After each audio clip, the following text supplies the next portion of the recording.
Buenos días, ¿cómo están? Espero que hayan tenido unas bonitas vacaciones, que hayan podido disfrutar y que hayan podido descansar junto a sus familiares y amigos, que hayan tenido esos días de esparcimiento, pero también de recogimiento espiritual. Pues bueno, celebramos una Semana Santa, una semana en la que también hay que potenciar nuestra espiritualidad y espero que hayan podido disfrutar de todas las bondades que la vida nos regala. Esta semana vamos a tocar varios temas importantes de nuestra unidad y pues yo creo que después de haber recargado todas esas pilas, todas esas energías en esta semana de vacaciones, pues sin duda que pues va a ser una semana muy fructífera para cada uno de nosotros. En este momento vamos a empezar a hablar de lo que es la contestación de la demanda. Tal como han podido observar dentro del material, ya está compartido todo lo que vamos a ver durante esta semana. Y específicamente ahora vamos a dedicarlo a lo que es, tal como decía, el tema de la contestación. Muy bien, ¿qué vamos a hablar acerca de la contestación de la demanda? Bueno, primero que nada, nosotros ya hablamos de lo que es la demanda, ¿verdad? Y de esta demanda también, pues nosotros ya dijimos o ya hablamos acerca de lo que es precisamente las prevenciones que puede hacernos, ¿verdad? El juzgador al momento de presentar nuestra demanda. Y partiendo de esto, pues nosotros debemos de subsanar esas prevenciones. Una vez que nosotros nos han admitido la demanda, es decir, que ya esa demanda está perfecta y cumpliendo con todos los requisitos de ley, es que damos paso a esta contestación. Ya hemos visto un ejemplo de contestación de demanda, pero ¿qué podríamos decir acerca de esto?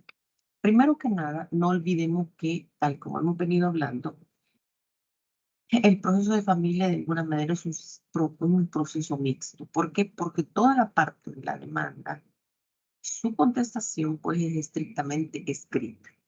Y entonces, por supuesto, esa la recepción, ¿verdad? O sea, lo estamos diciendo. La contestación de la demanda la vamos a presentar por escrito, ¿verdad? Y en esa contestación, el demandado debe pronunciarse sobre la verdad de los hechos alegados en la demanda. Es decir, la contestación es la respuesta que el demandado da a la demanda que le han notificado. En esa contestación, él debe de ofrecer, ¿verdad? Todos los hechos que para él son contrarios a lo establecido ahí en la demanda. Y por supuesto, él tiene también la oportunidad, ¿verdad?, de ofrecer la prueba que pretende hacer valer en defensa de esos intereses. ¿Dónde encontramos nosotros esto acerca de la contestación? Bueno, lo encontramos en el artículo 46 de la Ley Procesal de Familia. ¿Y qué es lo que dice nuestro artículo 46? Bueno, el artículo 46 nos dice, la contestación de la demanda deberá presentarse por escrito y el demandado se pronunciará sobre la verdad de los hechos alegados en el. El demandado, al contestar la demanda, deberá ofrecer y determinar la prueba que pretenda hacer valer en defensa de sus intereses. En los casos en que la demanda se pretenda la fijación de una pensión alimenticia, el demandado también deberá adjuntar a la contestación una declaración jurada de sus ingresos, egresos y bienes de los últimos 5 años para ser tomada como parámetro para la fijación de la pensión alimenticia, de acuerdo al artículo 254 del Código de Familia. Si el demandado no contestar la demanda, pero se presentare posteriormente al proceso, deberá igualmente hacer la declaración. El cumplimiento de su obligación o bien la falsedad en los datos o la omisión de información para incurrir en responsabilidad penal. La declaración jurada que se refiere al inciso anterior deberá hacerse en formato proporcionado al momento de la notificación de la demanda por el juzgado de familia. Es decir, este artículo de lo que nos habla es de que, a qué se refiere, cuál es la forma de presentación de la demanda.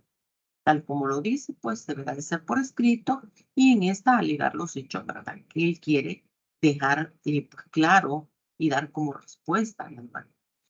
Pero no olvidemos lo que dice este artículo, inciso 3. Si se va a fijar, es decir, si allá en la demanda nos pidieron alimentos, sean de cualquier naturaleza, ¿verdad? Pues acá en la contestación el demandado también deberá ofrecer la declaración jurada. Y la declaración jurada le puede compartir un formato, ¿verdad? Lo que contiene son todos los ingresos y los egresos de la persona está declarando, ¿verdad? Durante los últimos 5 años, porque eso es lo que le permite al juez tener una mejor claridad y una visión de la capacidad y de la necesidad del alimentante. Capacidad del alimentante y necesidad del alimentado para poder establecer, pues con base en su sana crítica, una cuota razonable, ¿verdad? Y que obviamente cumpla con las necesidades y la finalidad que debe de tener la cuota alimenticia. Acá, pues ya tenemos, damos por sentado lo que establece el artículo 46 en cuanto a lo que es, ¿verdad?, la declaración jurada. El artículo 47 nos habla del allanamiento y nos dice que el allanamiento en cualquier estado del proceso y antes de la sentencia, el demandado podrá allanarse expresamente a las pretensiones del demandante, reconociendo sus fundamentos de hecho y de derecho, caso en el cual se procederá sin más trámite a dictar sentencia de conformidad con lo pedido. ¿Qué quiere decir eso? Eh, el legislador va a dictar sentencia partiendo que el demandado se allana, es decir, está de acuerdo con lo dicho en la demanda. Pero ojo, mucho cuidado. El juez, para poder dictar esta sentencia, deberá verificar que se cumplan algunos supuestos. Es decir, primero que nada, que no advierta un fraude ni en la demanda ni en su contestación, ¿verdad? Segundo, que no lo pida un tercero excluyente, es decir, que alguien contrario o más bien que un tercero venga y sea quien solicite ese allanamiento. Tercero, que el demandado tenga la libre disposición del derecho a la que obviamente se está renunciando a través de ese allanamiento. O si es a través de apoderado, pues bueno, eso sería igual que ese apoderado tenga la facultad especial para allanarse, ¿verdad? Es decir, no olvidemos que el allanamiento va a permitir al juez establecer o dictar una sentencia. Y esa sentencia va a producir efectos de cosa juzgada, no solamente respecto al demandante y el demandado, sino también respecto de terceros. Y obviamente, por eso es muy importante que el juez se cerciore de estos supuestos que acabo de mencionar, porque las consecuencias de esa sentencia no solamente van a ser para los que directamente están involucrados en el proceso, demandante y demandado, sino que pueden haber terceros que vayan a sufrir alguna afectación a partir de ese allanamiento. ¿Qué implica allanar? Bueno, que si en la demanda dije, ¿verdad? Si se trata de un divorcio, en la demanda yo dije que están separados desde el 20 de enero del año 2021 y que desde ese tiempo pues no ha habido ninguna relación de comunicación ni de cercanía con el demandado y que por tanto se ha cumplido con el año de separación dispuesto en la ley de conformidad a la causal segunda del artículo 106 del Código de Familia y que dentro del matrimonio no hubieron hijos, que no tienen bienes, etcétera, etcétera. Entonces, viene en la contestación el demanda civil, sí es cierto. Desde entonces, no, nosotros no tenemos problema. Entonces, yo estoy de acuerdo en todo lo que dice, efectivamente, tenemos más de un año, no tuvimos hijos, no tenemos bienes, entonces me allano la pretensión. Obviamente, si no hay ninguna objeción, si no hay ninguna respuesta negativa, no he dicho una demanda, pues lo correcto es allanarlo. ¿Para qué estarnos desgastando en un trámite innecesario? Entonces, esto también permite la agilidad del proceso y que el juez obviamente se pronuncie de manera inmediata con respecto a la sentencia. Es por eso que el allanamiento es un acto procesal, ¿verdad? Que le compete única y exclusivamente al demandado, ya que es aquel en el que él se puede pronunciar reconociendo los fundamentos que se establecieron en la demanda, tanto de hecho como de derecho. El artículo 48 nos habla del procedimiento y de la improcedencia del allanamiento. Y aquí, pues, obviamente, están algunos de los supuestos que yo les acabo de mencionar con respecto a lo que el juez podrá permitir o no ese allanamiento dependiendo de que no encuentre ninguno de estos supuestos, ¿verdad?, dentro de esa contestación. Ahora, cuando contestamos, también puede haber una reconvención. ¿Y qué es la reconvención? Bueno, de acuerdo a lo que establece el artículo 49, solo al contestarse la demanda podrá proponerse la reconvención, siempre que la pretensión del demandado tenga conexión por razón del objeto o la causa con la pretensión del demandado, ¿verdad? Dicho de otra manera, la reconvención es contrademandar al demandado. Es decir, primero aquel era demandante y yo era demandado, pero hoy vengo y lo contrademando, ¿verdad? Eso es una reconvención. Pero para que proceda esa reconvención, ojo, debemos de tener el cuidado. ¿Por qué? Porque debe de existir esa conexión o razón, tanto del objeto como de la causa de la pretensión. O sea, no vamos a estar pidiendo un divorcio y aquí hablando de otros temas diferentes a los que obviamente estamos contestando. Pero si, por ejemplo, yo demandé el divorcio y digo, ¿verdad?, que no hay bienes dentro del matrimonio y que por tanto solicito la liquidación del régimen patrimonial porque no hay bienes que liquidar ni que repartirse, pero en la contestación de la demanda, el demandado viene y contrademanda porque dice, en un momento, señor, pues sí hay bienes, nosotros estamos casados, tal como dice en la demanda, por el régimen de comunidad diferida, pero ojo, todo lo que se dice, no lo olviden, debe de probarse. Pero tal como, ¿verdad? Compruebo con la prueba adjunta y agregamos, por ejemplo, certificación extractada de bienes adquiridos por el demandante, ¿sí?, en fecha posterior al matrimonio, porque ojo con esto, y aquí recordemos familia, el régimen patrimonial surte efectos a partir de su disolución, pero es válido desde el matrimonio, es decir, desde la inscripción de esa régimen. Quiere decir que todo bien adquirido posterior a esa celebración, a esa inscripción, son parte del régimen patrimonial. Si estuvieron casados bajo el régimen de comunidad diferida, pues los bienes, no olvidemos que no pertenecen a cada cónyuge, sino que pertenecen a la comunidad. ¿Qué sucede cuando aquel dijo que quería el divorcio y que no hay bienes y que no quiere liquidar nada? Pero al contestar el demandado de ese momento, señor juez, sí hay bienes.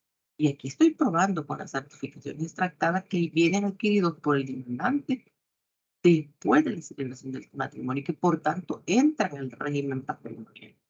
Entonces, ojo, podríamos decir la pretensión o el objeto de la reconvención no tiene nada que ver con la causa o con el objeto, sí tienen que ver, porque desde el momento en que pidió el divorcio y la disolución del régimen, pues obviamente se está pronunciando sobre el régimen patrimonial y que para poder liquidar el régimen es necesario que obviamente se dé la disolución de ese régimen patrimonial y se pueda hacer la distribución de acuerdo a lo que establece el Código de Familia.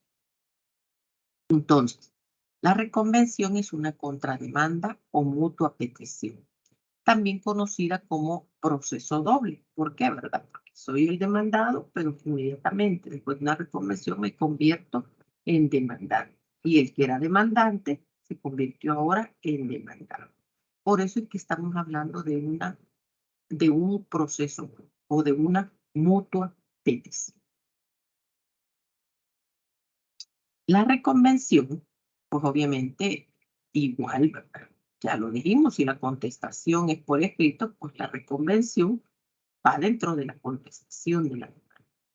Y dentro de los 15 días hábiles después del emplazamiento, el que fue demandante tiene la oportunidad de contestar la demanda, es decir, el mismo plazo que me van a dar a mí que me dieron a mí, perdón, para contestar la demanda, ahora que yo estoy contrademandando, ¿sí?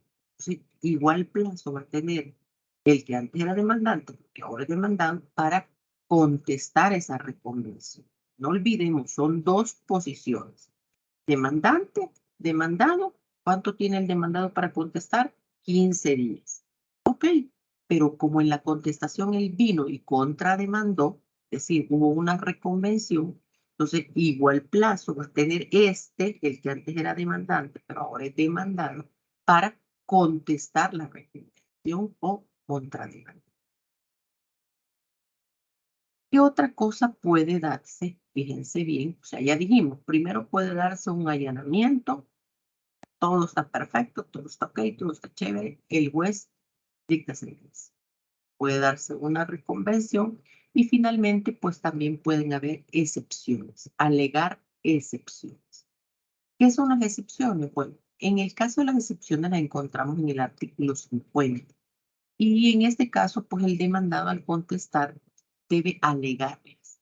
Desde que contesta la demanda, el demandado debe de alegar las excepciones que pueden ser tanto dilatorias como perentorias, y que fue un tema que ustedes estuvieron allá en Introducción al Derecho Procesal. Las excepciones perentorias, pues obviamente cuando sean sobrevinientes, pueden ser alegadas en cualquier estado del proceso.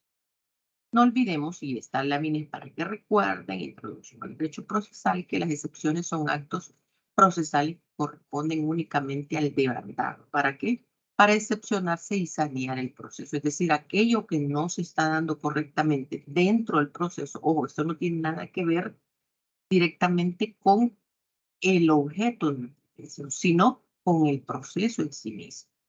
Y las excepciones pueden ser de dos clases, dilatorias y perentorias.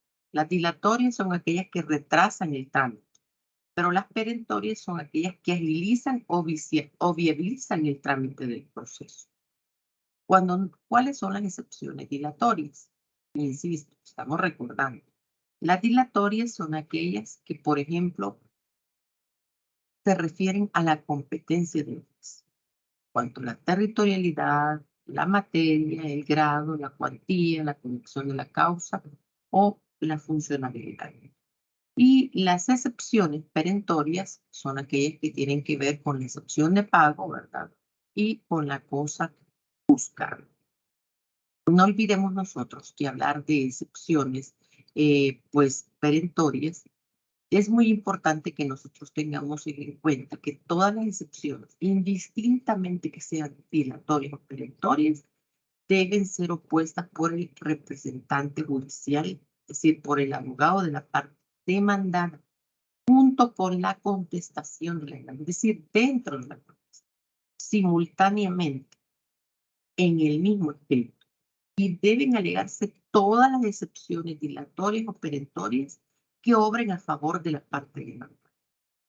La única excepción, como decía en la lámina que veíamos hace un rato, es que las excepciones perentorias, si estas sobrevienen de manera posterior, pueden ser alegadas en cualquier estado del proceso, pero eso sí, antes de la sentencia. Esto lo encontramos en el artículo 50 de la Ley Procesal de Familia. Las excepciones perentorias y sobrevivientes, entonces, no olvidemos que van a ser que aquellas que van a nacer o que van a llegar al conocimiento del demandado con posterioridad a la contestación.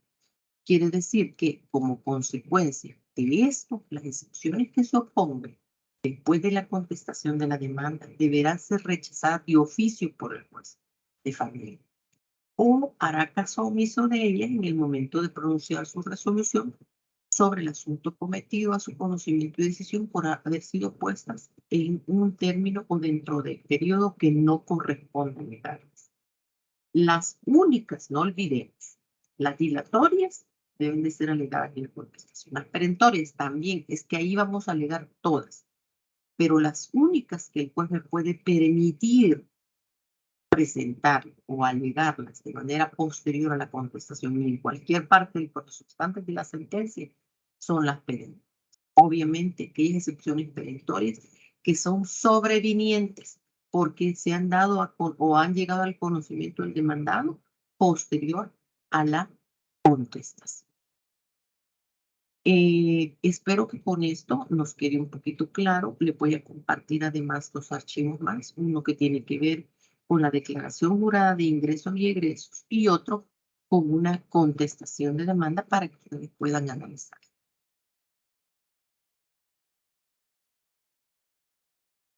igual, ¿verdad? Esto es una clase, pero yo estoy abierta a sus preguntas y dudas dentro del material o dentro de sus mensajes. Cuídense.